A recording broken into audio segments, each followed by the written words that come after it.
Hace prácticamente un mes que el Mayo Zambada y Joaquín Guzmán fueron detenidos al llegar al aeropuerto de Santa Teresa, en Nuevo México, muy cerca de la base militar de Fort Bragg, en El Paso, Texas. Apenas ayer la Fiscalía General de la República dio por buena la versión que escribió el Mayo Zambada en esta carta, donde dice que fue secuestrado en Culiacán por Joaquín Guzmán y divulgó una foto del lugar del secuestro y de la pista donde habría partido el avión hacia los Estados Unidos. Pero hasta el momento no hay más detalles más que eso.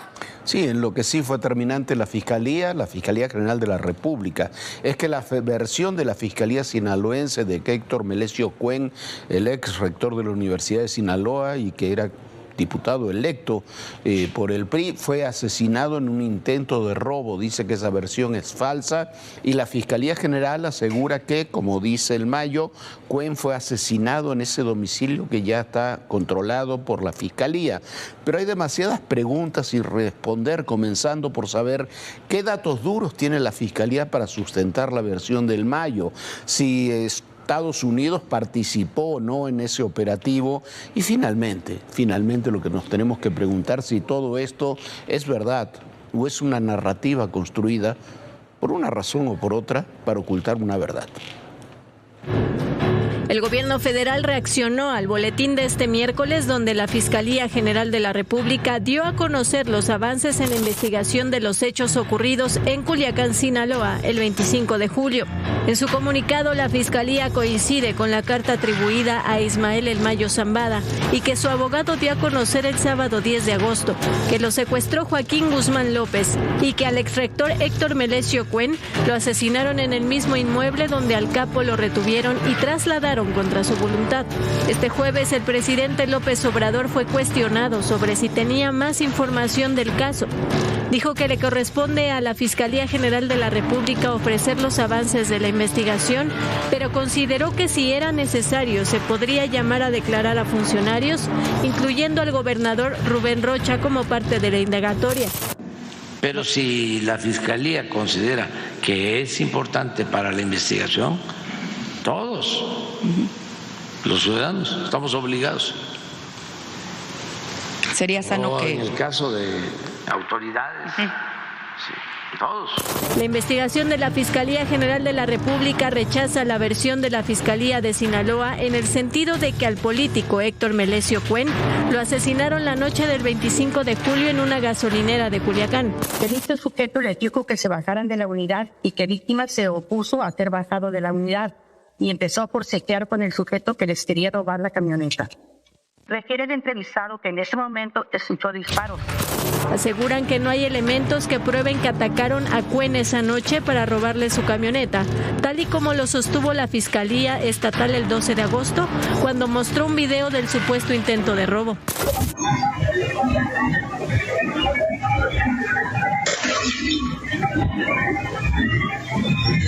La Fiscalía General de la República también localizó el inmueble donde supuestamente el Mayo Zambada fue citado a una reunión con Joaquín Guzmán López, propiedad que estaría relacionada con la agresión que derivó en la muerte de Melesio Cuen.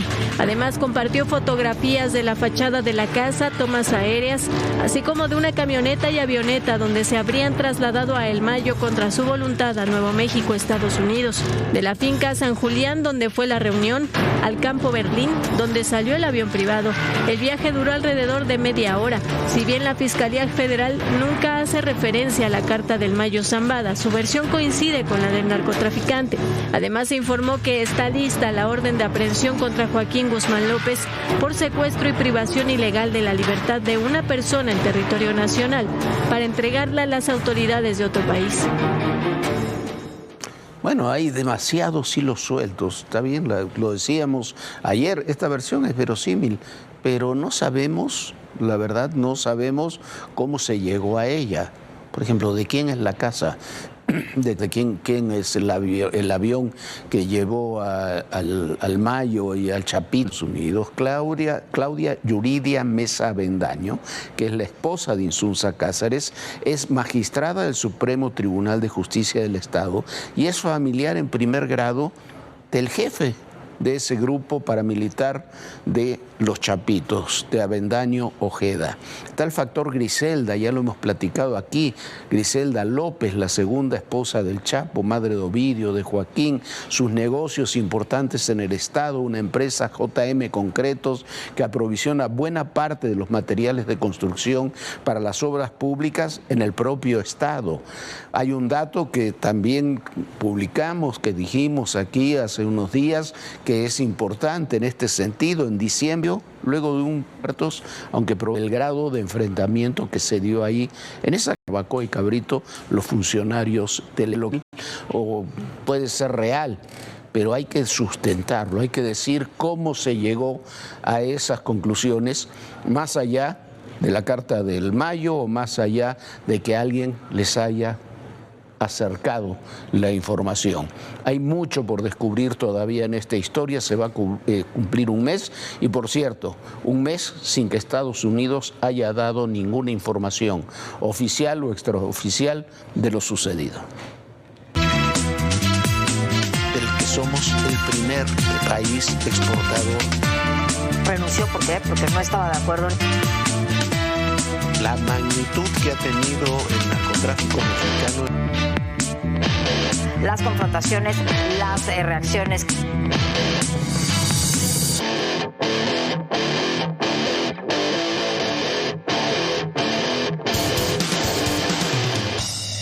Y la reforma al Poder Judicial podría representar un riesgo para la democracia y la relación de México con los Estados Unidos. Así lo dijo este jueves el embajador de los Estados Unidos en México, Ken Salazar. Una declaración durísima de Ken Salazar, que además es imposible entender que no sea una posición oficial del Departamento de Estado, del gobierno de los Estados Unidos. Los embajadores no hablan a título personal en estos temas. Desde todos los ángulos, no es solamente Ken Salazar, aparecen voces de preocupación. El impacto por esta reforma no solo sería jurídico, sino también, sobre todo, económico y de confianza. Todos los medios importantes de referencia lo han tomado este tema en los últimos días y ya hubo consecuencias por las declaraciones, no solamente de Ken Salazar, por lo que venía sucediendo desde el viernes pasado que se presentó el dictamen de la reforma al Poder Judicial. El peso se sigue depreciando, terminó hoy a 19.85 pesos por dólar, 20 centavos más que ayer, y en muchos lugares está ya por encima de los 20 pesos. El tema de la reforma al Poder Judicial que se discutirá en la Cámara de Diputados podría amenazar la relación comercial histórica entre México y Estados Unidos. Así lo manifestó el embajador de Estados Unidos en México, Ken Salazar, quien tiene una amplia trayectoria en las cortes más altas de Estados Unidos. Basando en mi experiencia de una vida que he tenido, apoyando el Estado de Derecho, creo que la elección directa de jueces representa un riesgo para el funcionamiento de la democracia de México y la integración de las economías de Estados Unidos, México y Canadá abajo del TEMEC. Cualquier reforma judicial debe tener las salvaguardas que garanticen que el Poder Judicial sea fortalecido y no esté sujeto a la corrupción de la política. Expuso los riesgos que se podrían correr si la elección de jueces se define a través del voto popular. Un Poder Judicial fortalecido en México debe contar con jueces capaces de gestionar litigios complejos para las extradiciones, disputas comerciales y otras cuestiones. Sin embargo, la propuesta, tal como esta, elimina los requisitos necesarios de tener a los jueces más calificados, incluyendo la reducción de los años de experiencia necesarios para servir en todos los niveles del Poder Judicial. Por Por años, México y Estados Unidos han mantenido un esfuerzo conjunto en materia de seguridad, enfrentando desafíos como el tráfico de fentanilo, armas y personas. Por esta razón, subrayó la importancia de mantener un poder judicial fuerte e independiente. Así que la reforma no resolvería la corrupción judicial. Comprendemos nosotros, comprendo yo, la importancia de la lucha de México contra la corrupción judicial. Sin embargo, la elección directa y política de jueces, en mi punto de vista, informado por la vida que he trabajado yo, no resolverá dicha corrupción judicial, ni tampoco va a fortalecer al Poder Judicial. También debilitaría los esfuerzos para hacer realidad la integración económica de América del Norte y creará turbulencia, ya que el debate sobre la elección directa continuará durante los próximos años. Para la embajada estadounidense, continuar con la reforma podría debilitar la estabilidad jurídica y económica necesaria para el desarrollo de América del Norte. Para ADN 40, con información de Karen Ortega, Fuerza Informativa Azteca. Sin lugar a dudas es un problema real para toda la región de América del Norte esta reforma al Poder Judicial, pero hay que entender una cosa, el presidente López Obrador está haciendo esta reforma no como un tema pensado en lo económico ni en otras cosas, es una decisión meramente política para demostrar el poder que tiene y que todavía tiene a pocos días de dejar el poder. Y por eso continúa el paro judicial y mientras la Secretaría de Hacienda ha demandado al Consejo de la Judicatura que descuente salarios y tome la medida contra los paristas, el presidente López Obrador dice, imagínese usted, que no habrá represalias. Entonces...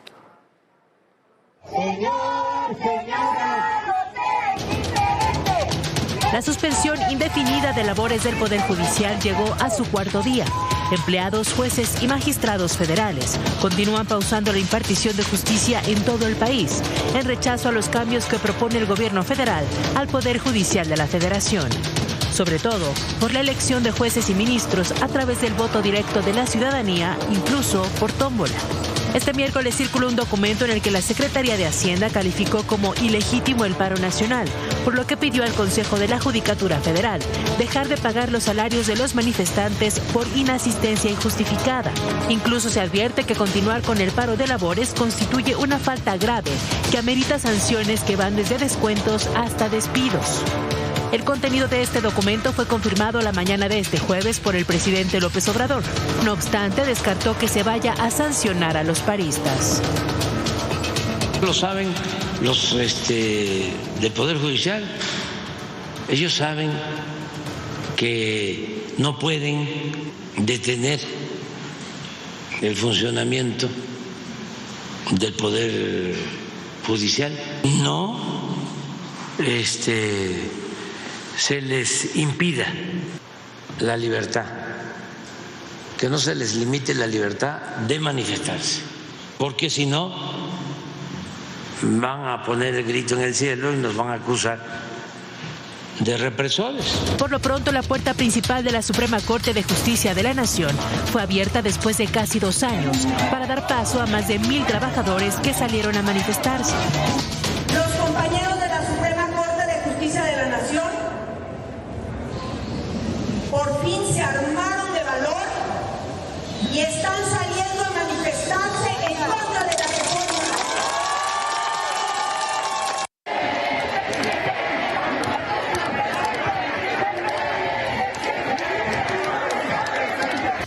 Sin embargo, los empleados fueron confrontados por simpatizantes de Morena, que arremetieron con varias consignas contra ellos.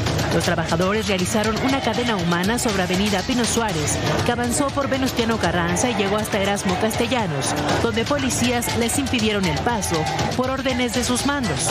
En otro punto, trabajadores del Poder Judicial, agrupados en el movimiento Circuitos Unidos, marcharon hasta la Cámara de Diputados para solicitar una reunión con la Junta de Coordinación Política y exponer ante los líderes parlamentarios su postura contra la reforma judicial. No obstante, se les impidió el ingreso, por lo que entregaron el documento al personal de seguridad del órgano legislativo. Bueno, que no vayan a ser los de la normal de Ayotzinapa, que los reciben con alfombra roja, pero son los 50.000 trabajadores del Poder Judicial, que ahí se queden. El PAN pidió que se le aplique al exgobernador de Chihuahua, Javier Corral, el mismo criterio legal que se aplicó con Francisco Javier García Cabeza de Vaca, el exgobernador de Tamaulipas, al que el Tribunal Electoral declaró inelegible como senador por su condición legal de prófugo de la justicia. Veremos si se lo aplican a Corral, porque Corral, al que se le suman las denuncias por corrupción de todo tipo, sigue teniendo, pese a todo, una amplia protección de las autoridades federales desde que lo rescataron el otro día ahí de un restaurante, para no ser detenido, de un restaurante de la colonia Roma. Sí, Jorge, bueno, y vemos otro tema. Hoy terminó la convención del Partido Demócrata en Chicago con el discurso de aceptación de la candidatura presidencial de Kamala Harris. En Chicago está nuestra compañera Lucy Bravo, lleva ahí toda la semana. Lucy, muy buenas noches. Muy buenas noches, Jorge, Vivi, qué gusto saludarlos una vez más directamente desde el United Center en Chicago, Illinois. Bueno, qué noche la que se vivió. Finalmente, sí, Kamala Harris salió al escenario y pronunció quizás el discurso más importante de su carrera, rodeada de más de 5,000 delegados, gente de su campaña, estrellas de talla internacional y hasta una lluvia de globos y confeti. Harris aceptó formalmente la nominación del partido para ser su candidata a la presidencia y enfrentarse a Donald Trump. Este fue uno de los momentos más importantes de su discurso. Escuchemos. The future is always worth fighting for. And that's the fight we are in right now, a fight for America's future. Ya escuchamos las palabras de Harris, ya oficialmente la candidata demócrata a la presidencia, pero hace unas horas también tuvimos la oportunidad de conversar con su portavoz para América Latina y esto fue parte de lo que nos dijo cuando le preguntamos sobre la relación bilateral México-Estados Unidos en materia de seguridad en caso de llegar a la Casa Blanca. Esto fue lo que nos dijo. ¿Cuál es la visión de Kamala Harris de cómo sería, en caso de llegar a la Casa Blanca, esa cooperación? Mira, yo no puedo hablar de política exterior, yo soy una estratega de campaña, pero sí te puedo decir con muchísima claridad, México es un aliado estratégico para los Estados Unidos y además vamos a hacer historia. Imagínate esas dos presidentas juntas, ¿no? Eso va a ser historia para este mundo, ¿no? Para todas las niñas, para todas las mujeres. Estamos en tiempos diferentes. Kamala Harris va a seguir trabajando con México para asegurar, bueno, primero que los mexicanos estén seguros, que los estadounidenses estén seguros. Bueno, así la postura por ahora de la campaña Harris-Walz, pero sabemos hay muchos otros temas sobre la mesa que tendrán que ser discutidos sí o sí de aquí a noviembre próximo, porque no solo es el tema de seguridad, el fentanilo, sino también está migración, pero también la relación comercial bilateral y muchos otros que sin duda en México interesan. Nosotros seguiremos pendientes de lo que ocurra pues de aquí a noviembre, pero yo por ahora regreso con ustedes al estudio. Muy buenas noches. Muchas gracias, Lucy. Mientras tanto, en Venezuela, el Tribunal Supremo de Justicia, una Suprema Corte armada a medida y gusto del dictador Nicolás Maduro, ratificó el triunfo de este en los comicios de hace poco más de un mes, aunque hasta ahora no han presentado ni Maduro, ni su partido, ni las autoridades electorales venezolanas, ni siquiera las actas de cómputo de unos comicios que no son reconocidos por casi ninguna democracia del mundo, salvo tristemente en México. Por cierto, la reforma judicial propuesta por el presidente López Obrador quiere transformar nuestro sistema de justicia en algo muy similar a lo que construyó Maduro, una Suprema Corte a su imagen y semejanza. Certifica de forma inobjetable el material electoral peritado y convalida esta sala los resultados de la elección presidencial donde resultó electo el ciudadano Nicolás Maduro Moros como presidente de la República Bolivariana de Venezuela para el período constitucional 2025-2031. Así se decide. Es el último golpe a la democracia en Venezuela. El Tribunal Supremo ratificó este jueves el triunfo de Nicolás Maduro. Con ello, queda sellado el respaldo institucional para un régimen que desde 2013 permanece en el poder y ahora va por otros 6 años, los cuales comenzarán en enero. La presidenta del tribunal, Carislia Rodríguez indicó que la decisión no podrá ser apelada. La Sala Electoral del Tribunal Superior asumió este caso luego de un recurso interpuesto por el propio Maduro como para taparle el ojo al macho, pues ordenó hacer un peritaje del proceso electoral, supuestamente para aclarar que su triunfo es legítimo. Pero la oposición, liderada por María Corina Machado, acusó que el tribunal, aunque constitucionalmente es independiente, opera con un brazo del partido gobernante. Incluso la Secretaría del Consejo de Derechos Humanos de la ONU cuestionó la idoneidad tanto del Tribunal Supremo como del Consejo Nacional Electoral, a lo que se han sumado activistas, organizaciones internacionales y gobiernos del mundo. Pero como dicen, con un poder absoluto, hasta a un burro le resulta fácil gobernar. Hoy el Tribunal Supremo de Justicia en su sala electoral, luego de hacer un trabajo técnico, científico, profesional y jurídico, ha emitido una sentencia histórica y contundente. ¡Santa palabra! ¡Hágase la paz! El Tribunal Supremo también declaró en desacato al candidato opositor Edmundo González Urrutia, a quien acusó de varios delitos por publicar las actas con los resultados de los comicios del pasado 28 de julio, que no le dan la ventaja a Maduro, sino que demuestran que la oposición arrasó. Y es que para un dictador no hay peor enemigo que aquel que lo contradice. Señor Edmundo González Urrutia, míreme los ojos, cobarde. ¿Dónde está metido usted, cobarde? Está pensando en huir, porque se va multimillonario como Guaidó para Miami. Y es que desde ese 28 de julio surgió una ola de protestas en numerosas ciudades de Venezuela en contra del triunfo de Maduro, el cual califican de fraude electoral y derivó en detenciones masivas. De acuerdo con la ONG Foro Penal, hasta este 18 de agosto habían sido detenidas más de 1.500 personas, incluyendo 129 adolescentes y 18 personas con discapacidad. Pero y en temas mucho más agradables, este domingo le tenemos una emisión muy importante y muy especial. A las 7 de la noche podrá ver Francisco, muy personal, una entrevista que mantuvimos con el Papa Francisco en Roma, en un contexto personal e íntimo, como no había visto usted al sumo pontífice. Este es un adelanto de lo que podrá ver este próximo domingo.